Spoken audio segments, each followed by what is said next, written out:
Namaskar, hello and welcome. I am Bhuvan for Study IQ. This is Geography explained in 15 minutes और आज का topic है big bang theory.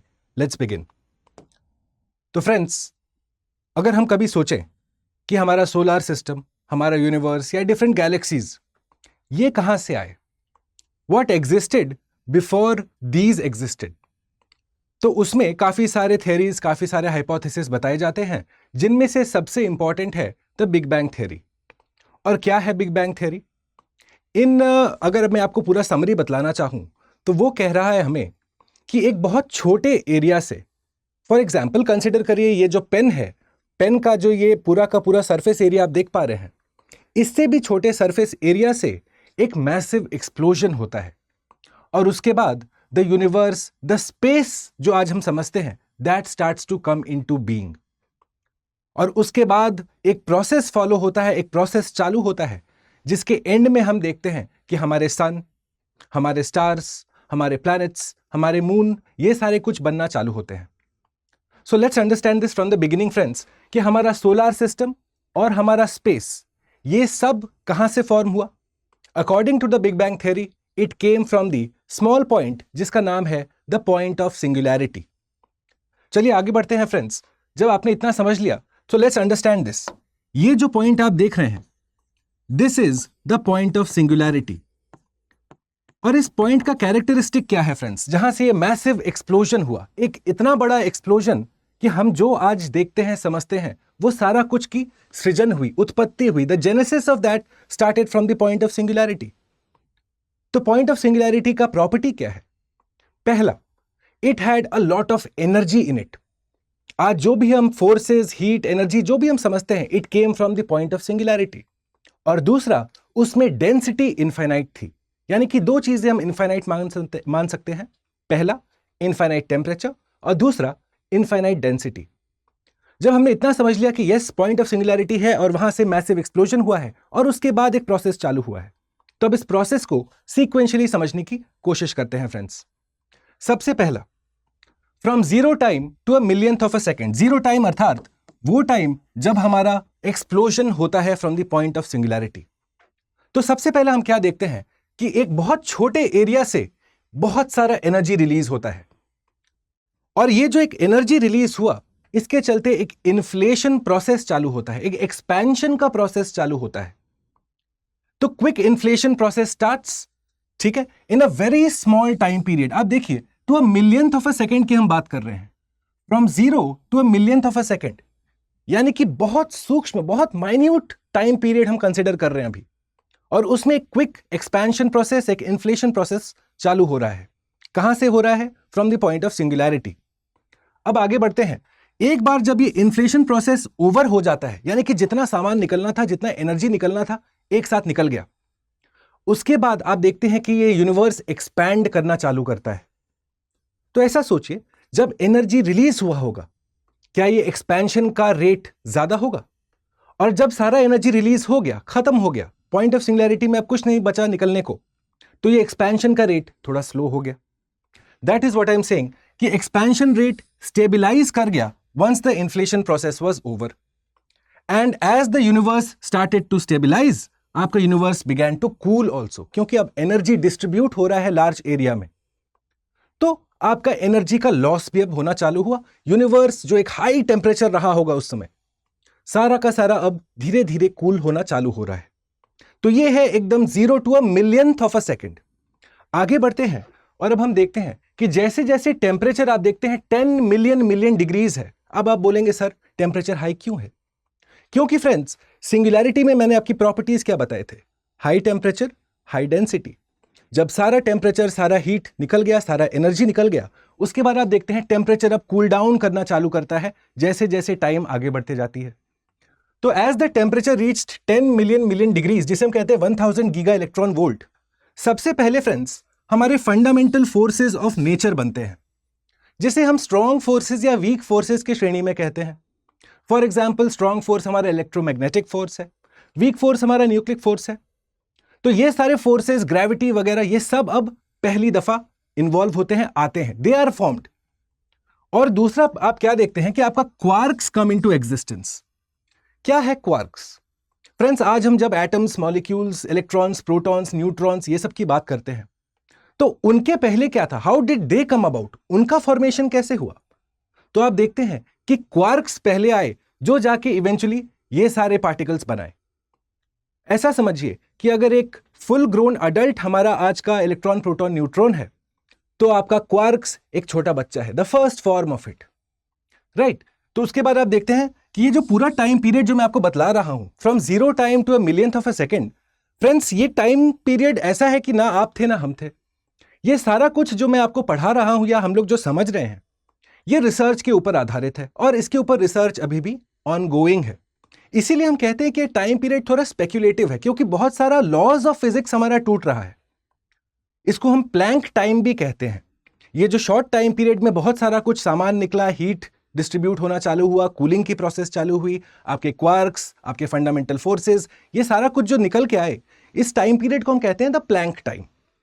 चलिए आगे बढ़ते हैं और अब नेक्स्ट देखते हैं कि after a millionth of a second अब क्या क्या चालू होता है। तो फ्रेंड्स, ये जो ए और बी मैंने लिखा है फ्रेंड्स, कि आपका यूनिवर्स एक्सपैंड करना चालू करेगा, और दूसरा कि आपका process of cooling will continue, ये आज भी हो रहा है। आज भी आप देखते हैं कि आपका यूनिवर्स एक्सपैंड कर रहा है। तो व्हाट वी फाइंड कि at this moment the universe has now expanded to the size of the solar system today. जो आज का सोलर सिस्टम का साइज है, वो उसका साइज ऑलरेडी उस समय हो चुका है, द एंटायर यूनिवर्स का। और क्योंकि एक्सपेंशन हो रहा है, तो प्रोसेस ऑफ कूलिंग भी हो रही है। आप देखते हैं कि अब 10 मिलियन डिग्रीज से हमारा टेम्परेचर घट के 10,000 मिलियन डिग्रीज हो गया है। और इस दौरान फ्रेंड्स, एक बहुत महत्वपूर्ण स्टेज आता है। वो क्या है फ्रेंड्स? आपके जो क्वार्क्स निकले थे, वो अब कंबाइन करते हैं और फॉर्म करते हैं हमारे प्रोटॉन्स और न्यूट्रॉन्स। ध्यान रखिएगा कि इलेक्ट्रॉन्स जो कि लेप्टॉन्स की श्रेणी में आते हैं, वो उस समय कंबाइन होकर हमारे न्यूक्लियस का पार्ट नहीं बने हैं। They have not yet come into existence. आखिरकार क्यों? ऐसा क्यों है कि सिर्फ प्रोटॉन्स और न्यूट्रॉन्स ही बने, इलेक्ट्रॉन्स नहीं उस समय कैप्चर हुए हैं? इलेक्ट्रॉन्स एग्जिस्ट करते हैं बट नॉट एज इलेक्ट्रॉन्स। क्यों? क्योंकि टेम्परेचर जो है हमारा बहुत ही हाई है, which is why electrons have not been captured yet so far. Okay, तो आपको यह याद रखना है कि इन दोनों को, प्रोटॉन्स और न्यूट्रॉन्स को हम टुगेदर बोलते हैं हैड्रॉन्स।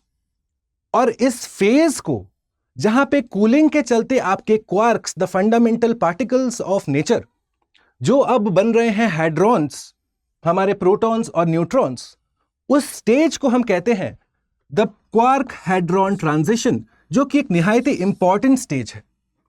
स्पेशली जब हम यूपीएससी सिविल सर्विसेज की बात करते हैं, तो ये स्टेज के बारे में हमें पता होना चाहिए कि ये एकदम शुरुआत में हुआ था, जब आपके फंडामेंटल फोर्सेज ऑफ नेचर और उसके बाद क्वार्क्स, ये सारे मिल मिला के हमारे क्वार्क हैड्रॉन ट्रांजिशन का पार्ट बने। आगे बढ़ते हैं फ्रेंड्स, और अब देखते हैं from 1 second to 3 minutes after big bang. As usual आपका यूनिवर्स एक्सपैंड करता रहेगा। एक्सपेंशन का प्रोसेस एक कंटिन्यूअस प्रोसेस है, अभी तक चल रहा है। तो आप देखते हैं कि इस समय ये size of the solar system बन चुका है friends. Process of cooling continue कर रही है। ओके, टेम्परेचर आपका अब फर्दर घटा है। देखिए फ्रेंड्स, 1000 मिलियन डिग्रीज तक आ गया है। और अब आप देखते हैं कि आपके न्यूट्रॉन्स और प्रोटॉन्स, जो क्वार्क हैड्रॉन ट्रांजिशन में अब न्यूट्रॉन्स प्रोटॉन्स का उत्पत्ति हुआ था, ये अब कंबाइन करके बनाते हैं हमारे पहला न्यूक्लियाई, जो कि है ड्यूटेरियम। ड्यूटेरियम, जिसे हमें केमिस्ट्री की किताबों में एक आइसोटोप की श्रेणी में हम समझते हैं, it is an isotope of hydrogen. और यही ड्यूटेरियम आगे चल के हमारा हाइड्रोजन, हीलियम और बाकी एलिमेंट्स बनाता है। तो ये जो हमारा हाइड्रोजन, हीलियम, ये सारा का फॉर्मेशन हुआ, ड्यूटेरियम का फॉर्मेशन हुआ, इस स्टेज को अब हम कहते हैं द प्राइमोर्डियल न्यूक्लियोसिंथेसिस। प्राइमोर्डियल अर्थात एंशिएंट से भी पहले। So the primordial nucleosynthesis has now happened. Second important stage, पहला था क्वार्क हैड्रॉन, अब है प्राइमोर्डियल न्यूक्लियोसिंथेसिस। आगे बढ़ा जाए फ्रेंड्स, और अब हम देखते हैं कि जैसा मैंने आपको बताया, अभी तक इलेक्ट्रॉन्स को कैप्चर नहीं किया गया है। Electrons as electrons are not existing yet. क्यों? क्योंकि टेम्परेचर बहुत ज्यादा हाई है। आप देखेंगे टेम्परेचर जब 3000 डिग्री के आसपास घट जाएगा, तब इलेक्ट्रॉन्स का रोल प्ले होना चालू होता है। आगे नेक्स्ट स्टेज में चलते हैं, from 3 minutes to 3 lakh years after big bang.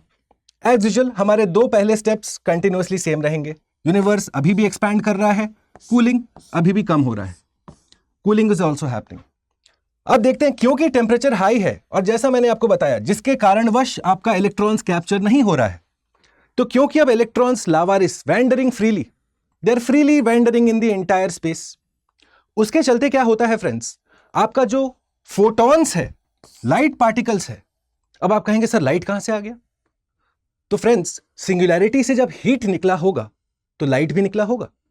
ऐसा कंसिडर करिए कि अगर इस क्लासरूम को मैं बंद कर दूं, टोटली मैं अंधेरा कर दूं यहां पे, और एक मैं मेटल पे पूरा गर्म करके उसको लाल करके आपके सामने रखूं, तो उससे हीट भी आएगा, लाइट भी आएगा। वही सेम चीज है, सिंगुलैरिटी से जब हीट आया तो लाइट भी निकला। तो अब आप देखते हैं कि ये जो इलेक्ट्रॉन्स जो ऐसे वॉन्डरिंग फ्रीली आराम से घूम रहे हैं, उनका कोई रोल अभी तक प्ले नहीं हुआ है। ये फाइनली अब हमारे फोटॉन्स के साथ इंटरैक्ट करते हैं, जिसके चलते अब लाइट ट्रैवल नहीं कर पाता है। इलेक्ट्रॉन्स फोटॉन्स को पकड़ लेता है, उसे आगे नहीं जाने देता। जिसका पूरा अंडरस्टैंडिंग क्या है फ्रेंड्स, कि एट दिस स्टेज मेरा यूनिवर्स अभी ओपेक है। ओपेक अर्थात लाइट अभी हमें नहीं दिख रहा, पूरा का पूरा अंधकार है। We can not see a long distance in the universe right now. जो भी हमारा एग्जिस्ट करता है हम कुछ नहीं देख सकते। क्यों? क्योंकि आपका फोटॉन्स ट्रैवल नहीं कर पा रहा। फोटॉन्स क्यों नहीं ट्रैवल कर पा रहा? क्योंकि इलेक्ट्रॉन्स उसे पकड़ के रखा है। आगे बढ़ते हैं and let's look at after 3 lakh years after big bang. Finally friends, आप देखते हैं कि जब टेम्परेचर फर्दर कूल डाउन होता है, सोचिए हम लोग कितना मिलियन डिग्रीज से आ रहे थे, अब देखते हैं 3000 डिग्री सेंटीग्रेड तक हमारा टेम्परेचर घट गया है। क्यों? क्योंकि एक्सपेंशन हुई है। और इसलिए आप देखते हैं कि finally the protons capture the electrons, neutral hydrogen atom का फॉर्मेशन होता है, जिसके चलते फ्रेंड्स इस पूरे स्टेज को हम कहते हैं रिकॉम्बिनेशन या डीकपलिंग, आपका तीसरा इंपॉर्टेंट स्टेज। पहला क्वार्क हाइड्रॉन, दूसरा न्यूक्लियोसिंथेसिस, तीसरा रिकॉम्बिनेशन या डीकपलिंग का ये स्टेज। क्या है ये stage? The formation of the neutral hydrogen atom. Right friends, तो अब आप देखते हैं क्योंकि अब इलेक्ट्रॉन्स फाइनली उनका एक रोल प्ले हो रहा है, वो फाइनली प्रोटॉन्स के कैप्चर में आ गए हैं, तो इसीलिए आपका लाइट पार्टिकल्स अब फ्री बन जाता है। फोटॉन्स को अब कोई छेड़ नहीं रहा, जो पहले इलेक्ट्रॉन उसको पकड़ के रखे थे। तो अब आपका लाइट फ्लो कर रहा है, जिसके चलते यूनिवर्स आपका ट्रांसपेरेंट बन जाता है, पर थोड़ा फॉगी रहता है इस टाइम। क्यों? क्योंकि हमारा न्यूट्रल हाइड्रोजन एटम जो है उसका आयोनाइजेशन नहीं हुआ है, तो इसलिए थोड़ा सा धुंधला है, पर हाँ लाइट ट्रैवल तो कर पा रहा है। ओके, आगे बढ़ते हैं। Next look at just after recombination, मतलब हमारा न्यूट्रल हाइड्रोजन एटम बनने के बाद अब क्या हो रहा है? तो अब हमारा मैटर है कूल और ल्यूमिनस। ल्यूमिनस मतलब लाइट है, दिख रहा है हमें, ठीक है, फॉगी है पर दिख रहा है। इवेंचुअली आप देखते हैं कि आपका क्लॉट्स का फॉर्मेशन होता है। क्या है क्लॉट्स? फ्रेंड्स ऐसा समझिए, जब हमारा पॉइंट ऑफ सिंगुलैरिटी से सारा का सारा सामान निकला, gas, dust, energy, fundamental forces, आपका ये जो सारा गैस डस्ट निकला ना, क्योंकि अब ग्रेविटी आ चुका है, हमारा फंडामेंटल फोर्स एग्जिस्ट करता है, तो ये सारा अब आपस में चिपकना चालू हुआ। इसी को हम कहते हैं क्लॉट्स। अगर डायग्रामेटिकली मैं आपको समझाऊं, something like this happened friends. ये हमारा पॉइंट ऑफ सिंगुलैरिटी है, यहां से एक रैपिड एक्सपेंशन प्रोसेस होता है, जिसके चलते हम देखते हैं कि हमारे छोटे छोटे गैस डस्ट के पार्टिकल्स अब आपस में घूम घूम के क्लॉट्स बनाना चालू कर रहे हैं। क्लॉट्स यानी कि एंड में आपको कुछ ऐसा दिखना चाहिए। राइट फ्रेंड्स, तो जब हमने देख लिया कि हमारा क्लॉट फॉर्मेशन हो रहा है, तो इसमें अब 2 पार्ट्स हमें समझने हैं। एक है बैरियॉन्स, दूसरा है डार्क मैटर। क्या है बैरियॉन्स? बैरियॉन्स वो चीज है जो हम देख सकते हैं अपने स्पेस में, और डार्क मैटर क्या है? जो एक मेजॉरिटी कंपोनेंट है हमारे स्टेट का। देखिए फ्रेंड्स, 85% ऑफ द यूनिवर्स हमारा डार्क मैटर का बना है। ये हम देख नहीं सकते, पर इसका रोल हम थोड़ा थोड़ा समझ सकते हैं। फॉर एग्जाम्पल, ये लाइट के साथ इंटरप्ले है इसका। It plays a very crucial role in the universe friends. ठीक है, तो आप देखते हैं कि matter that cannot be seen is dark matter and it makes close to 85% of the universe. तो व्हाट हैपेंस फ्रेंड्स, इस क्लॉट्स में जो ये प्रोसेस अब चालू हुआ चीजों का बनने का, जुड़ने का, उसमें हमें बैरियॉन्स और डार्क मैटर अब दोनों इन्वॉल्व होना चालू हो रहे हैं। आगे बढ़ते हैं और अब हम फाइनली देखते हैं कि the first stars are form friends. देखिए, अब जब क्लॉट फॉर्मेशन चालू हुआ, चीजें आपस में चिपकना चालू हुई, तो आपके स्टार्स बने। ये स्टार्स आपस में टकराए, मेगा स्टार्स बने, और इवेंचुअली फ्रेंड्स आप देखते हैं कि आपका जो मेगा स्टार्स के द्वारा प्रोड्यूस किया गया यूवी रेडिएशन है, क्योंकि स्टार्स का अपना लाइट है, अपना एनर्जी वो यूज कर रहे हैं लाइट देने के लिए। तो जो न्यूट्रल हाइड्रोजन एटम बना था रिकॉम्बिनेशन के बाद, जिसके वजह से यूनिवर्स में एक फॉगी अपीयरेंस था, अब क्योंकि वो आयनाइजेशन हो गया उस न्यूट्रल हाइड्रोजन एटम का, जिसके चलते आप देखते हैं कि आपका पूरा का पूरा, ये देखिए friends, fog like appearance disappear कर जाता है, और हम कहते हैं कि the dark age of universe has concluded. अब यूनिवर्स में light is able to travel much more freely, much more easily. समझे फ्रेंड्स? तो आपका मेगा स्टार्स जब जाके बनता है तब वेल एंड ट्रूली आपका यूनिवर्स अब ट्रांसपेरेंट है, अब आप देख सकते हो दूर दूर तक। Correct? Okay. And finally 10,000 मिलियर्स after big bang आपका सन का फॉर्मेशन होता है। ठीक है, उसी एक्रीशन के प्रोसेस से, उसी कोएलेज के प्रोसेस से सन का फॉर्मेशन हुआ, साथ में आपके प्लैनेट्स के फॉर्मेशन होते हैं, क्योंकि ये गैस डस्ट अब आपस में चिपकते हैं। फॉर एग्जाम्पल, कभी आप सोचे हैं फ्रेंड्स कि हमारे इनर प्लैनेट्स रॉकी क्यों हैं? हमारे गैशियस या जो हम गैस जोवियन प्लैनेट्स हैं उनमें गैस ज्यादा क्यों है? ऐसा सोचिए फ्रेंड्स, बड़ा लॉजिकल है कि जब सिंगुलैरिटी से हमारा एक्सप्लोजन हुआ तो आप क्या देखते हैं कि हमारा डस्ट जो है आसपास तक ही गया, ज्यादा दूर नहीं जा पाया, पर जो गैस है, जो पिंक वाला है, वो दूर दूर तक गया। फॉर एग्जाम्पल, कभी अगर वोल्केनो का एरप्शन देखा होगा तो आपने देखा होगा जो रॉक्स निकल के आते हैं वो ज्यादा ऊपर तक नहीं जाते हैं, पर जो गैस डस्ट स्मोक ऐश निकल के आता है वो ज्यादा दूर तक जाता है। वही सेम कॉन्सेप्ट यहां पे है, जिसके चलते जब यहां पे हमारा कोएलेज का प्रोसेस होना चालू होता है तो आप देखते हैं हमारे रॉकी प्लैनेट्स यहां बनते हैं। क्यों? क्योंकि आपका डस्ट इधर था, और यहां पे बनते हैं आपके गैशियस प्लैनेट्स क्योंकि उधर गैस गया था। Correct friends? कॉन्सेप्ट क्लियर हो गया कि हमारे इनर प्लैनेट्स रॉकी क्यों हैं, आउटर प्लैनेट्स गैशियस क्यों हैं? क्योंकि पॉइंट ऑफ एक्सप्लोजन में सारा का सारा डस्ट आसपास ही था। फाइनली फ्रेंड्स, आप देखते हैं कि आपका अर्थ और इनर प्लैनेट्स बनता है रॉकी कॉम्पोजिशन के साथ और मोल्टेन इंटीरियर के साथ, क्योंकि उसमें रॉक्स डस्ट की कॉन्सेप्ट कंट्रीब्यूशन ज्यादा थी, और आपके जोवियन प्लैनेट्स में गैस बनता है। तो ये था पूरा का पूरा big bang theory explained in the most minimum possible time with all the important concepts that have been included. Okay? Right? तो फ्रेंड्स, ये पूरा डिस्कशन का पीडीएफ, ये नोट्स जो मैंने आपके लिए बनाए हैं, ये आप एक्सेस कर सकते हैं मेरे टेलीग्राम चैनल से, भुवन स्टडी आईक्यू के नाम से आप सर्च करेंगे। कोई भी डाउट हो रिलेटेड टू ये डिस्कशन, ठीक है, कोई भी कमेंट हो नीचे हमें कमेंट बॉक्स में बताइए, या जुड़िए मेरे साथ मेरे इंस्टाग्राम हैंडल पे भुवन स्टडी आईक्यू के नाम से। Now before you go friends, देखिए क्वेश्चन सॉल्विंग के बगैर कोई क्लास का कोई अर्थ नहीं है, तो let's try and solve this question. आप आंसर हमें नीचे चैट बॉक्स में बताएंगे। Arrange in chronological order from the beginning, ये 4 स्टेजेस जो आज हम लोगों ने डिस्कस किए, you will let me know how to go ahead and हाँ इवेंचुअली किस क्रोनोलॉजिकल ऑर्डर में स्टार्टिंग फ्रॉम द बिगिनिंग इसका आंसर होगा। In fact let me change this, और इसको मैं कर देता हूं universe becomes completely transparent.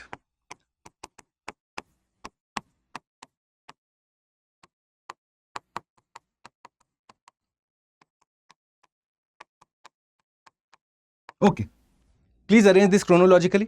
Right friends, जल्दी से जाने से पहले एक छोटा सा मेजर अनाउंसमेंट है आपके लिए। देखिए 5 सितंबर टीचर्स डे से मेरे गाइडेंस में, भुवन अपूर्व झा के गाइडेंस में, एक ऑप्शनल बैच बिगिन हो रहा है, ज्योग्राफी ऑप्शनल बैच। मैं ज्योग्राफी डील करता हूं for study IQ. Okay, student community के तरफ से जो रिस्पॉन्स अभी तक है बहुत ही संतोषजनक है। वी आर मतलब full of gratitude for the love and appreciation that you have shown. कुछ सीट्स बचे हैं for those of you who are interested. आप जल्दी से जाएंगे स्टडी आईक्यू के वेबसाइट और साइन अप करेंगे। मैंने लिंक अपने टेलीग्राम टेलीग्राम चैनल पे शेयर कर दिया है। You will use the code BALIVE when you sign up. Okay, इससे आपको मिलेगा मैक्सिमम पॉसिबल डिस्काउंट, और साथ में आप जुड़ेंगे सीधा मेरे ऑप्शनल बैच में। राइट, और 2026 और 27 के students, now we have opened admissions long term preparation के लिए। There is need for a scientific planning. सबसे पहले हमें एक सिलसिलेवार तरीके से पढ़ना है। पहले फंडामेंटल्स पे काम करना है, उसके बाद आपके क्वेश्चन सॉल्विंग एबिलिटी पे काम करना है, हायर कॉन्सेप्ट्स पे काम करना है, आंसर राइटिंग पे काम करना है। काफी पहलू हैं, इसीलिए जुड़िए स्टडी आईक्यू के प्रतिज्ञा प्लस बैच के साथ, जिसके अंतर्गत आप देखेंगे कि आपको फी रिफंड किया जाता है friends. Okay, once you clear prelims the fees is refunded for you, मतलब आप ऑल इन ऑल यूपीएससी के लिए 0 कॉस्ट पे प्रिपेयर करते हैं। तो आप स्टडी आईक्यू की वेबसाइट जाइए for the maximum possible discount. चाहे आप कोई किताब, कोई टेस्ट सीरीज, कोई optional batch, anything and everything that you buy from the Study IQ website या ऐप, मैक्सिमम डिस्काउंट आपको दिया जाता है जब आप यूज करते हैं कोड BALIVE। आई होप ये डिस्कशन आपको अच्छा लगा। Please do consider leaving a like and a comment. मैं बहुत जल्दी मिलूंगा आपको अगले प्रेजेंटेशन के साथ। तब तक के लिए नमस्कार।